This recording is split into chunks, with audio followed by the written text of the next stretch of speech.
Hello, cake സോണിൻ്റെ പുതിയ വീഡിയോയിലേക്ക് എല്ലാവർക്കും സ്വാഗതം. നമ്മുടെ വീട്ടിൽ കുറച്ചധികം പാഷൻ ഫ്രൂട്ട് ഉണ്ടായിട്ടുണ്ടായിരുന്നു. അപ്പോൾ പാഷൻ ഫ്രൂട്ട് സിറപ്പ് എങ്ങനെയാണ് ഉണ്ടാക്കുന്നതെന്ന് നോക്കാം. ഇതിനായി ഞാനിവിടെ 13 പഴുത്ത പാഷൻ ഫ്രൂട്ടാണ് എടുത്തേക്കുന്നത്. ഇത് നല്ലോണം കഴുകി വൃത്തിയാക്കി എടുക്കുക. ഇത് ഓരോന്നായി കട്ട് ചെയ്ത് അതിൻ്റെ ആ പൾപ്പ് മാത്രമായിട്ട് നമുക്കൊന്ന് സെപ്പറേറ്റ് ചെയ്തെടുക്കണം.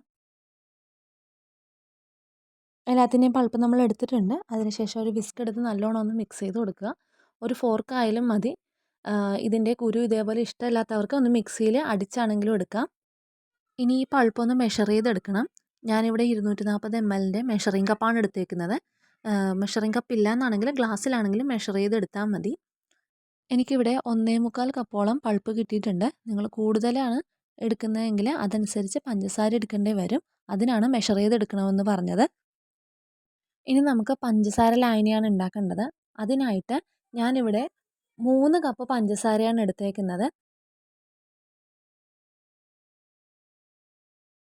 ഇനി ഇതിലേക്ക് നമുക്ക് 2 കപ്പ് വെള്ളം കൂടി ഒഴിച്ചു കൊടുക്കണം. ഇനി നമുക്കിതിലേക്ക് ഒരു ചെറിയ കഷ്ണം ഇഞ്ചി ആഡ് ചെയ്ത് കൊടുക്കാം. ഇഞ്ചിയുടെ ഫ്ലേവർ ഇഷ്ടമില്ലെന്നാണെങ്കിൽ ഇത് സ്കിപ്പ് ചെയ്യാവുന്നതാണ്. ഇനി ഈ പഞ്ചസാര ലായനി ഒന്ന് നല്ലോണം തിളപ്പിച്ചെടുക്കുക. ഒരു 3 മിനിറ്റോളം തിളപ്പിച്ചാൽ മതിയാവും. ഇനി വേറൊരു പാനിൽ നമുക്ക് പാഷൻ ഫ്രൂട്ടിൻ്റെ പൾപ്പ് ഒന്ന് തിളപ്പിച്ചെടുക്കണം. ഇതിലേക്ക് 1/2 കപ്പ് പഞ്ചസാരയും കൂടി ആഡ് ചെയ്തിട്ടുണ്ട്. അപ്പോൾ ടോട്ടൽ 3.5 കപ്പ് പഞ്ചസാരയാണ് നമ്മളിപ്പോൾ എടുത്തേക്കുന്നത്. ഇതൊന്ന് നന്നായി തിളപ്പിച്ച് നമുക്ക് ചൂടാറാൻ വേണ്ടി മാറ്റി വെക്കാം. ഇനി നമുക്ക് പഞ്ചസാര ലായനിലേക്ക് 2 ചെറുനാരങ്ങയുടെ നീര് ചേർത്ത് നന്നായി ഒന്ന് മിക്സ് ചെയ്ത് മാറ്റി വെക്കുക.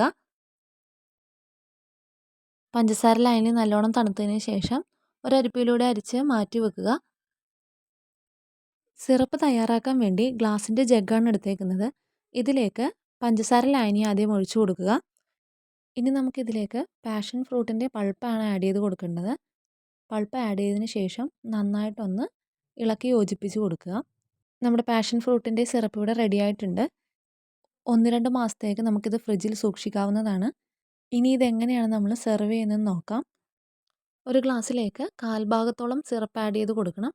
ഇതിലേക്ക് തണുത്ത വെള്ളമോ അല്ലെങ്കിൽ സോഡയോ ആഡ് ചെയ്ത് നമുക്ക് സെർവ് ചെയ്യാവുന്നതാണ്. നമ്മുടെ പാഷൻ ഫ്രൂട്ടിൻ്റെ റെസിപ്പി ഇഷ്ടമായെങ്കിൽ ലൈക്ക് ചെയ്യാനും ഷെയർ ചെയ്യാനും സബ്സ്ക്രൈബ് ചെയ്യാനും മറക്കരുത്.